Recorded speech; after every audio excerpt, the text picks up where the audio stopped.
sports fans, thanks for tuning in. I'm Deanna Collins. And I'm Mike Collins. And welcome to Pardon the Interruption. Today's hot topic, the BCS. Would a playoff system be more fair to the players of the NCAA? Or is the BCS getting the job done? Stick around and we'll find out. Bowl Championship Series. Been around since 1998. Why change tradition now? Well, that's simple. It's flawed and could be considered unfair to the players of the NCAA. How's it flawed? Well, ultimately, a computer and a combination of polls isn't going to be able to determine a winner of two undefeated teams. If two teams go undefeated, players should be given the chance to prove their skill against each other. It's unfair to assume that a team would automatically lose to a higher-ranked one. What about the strength of schedule the teams have to endure?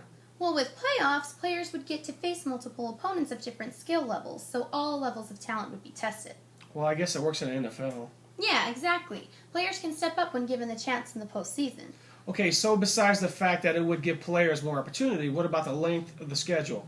Players in college aren't getting paid to play, as the college students probably wouldn't be able to handle a postseason. Well, what are college athletes aiming for? The professionals. By establishing a postseason in college, the athletes are going to be more prepared for the professional league mentally and physically. And in fact, players even voted they would rather have a playoff. Yes, but it may be too overwhelming for a student who's trying to balance school and athletics. Basketball players do it. Why can't football players do it? A basketball season starts in October and can go all the way through March. Yeah, but what point does athletics trump education to a college student?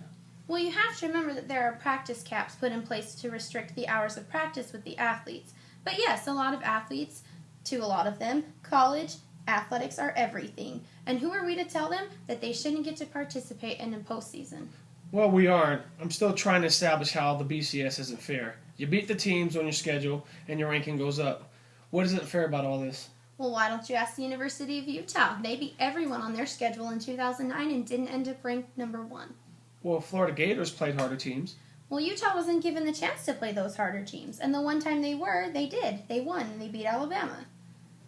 What does that say to the players of the team? They worked hard, they defeated the opponents given to them, and they didn't lose, but they still didn't win the number 1 spot on the ranking. It's not fair to the players, and it's not fair to the coaches. I still like the BCS. It's something that is unique to college football. Yeah, it is unique, but it's been given years to prove itself. All I'm saying is that it wouldn't hurt to try a playoff system. Well, maybe we'll see it sometime in the future. That's all the time we have for today, fans. Thanks for watching Pardon the Interruption.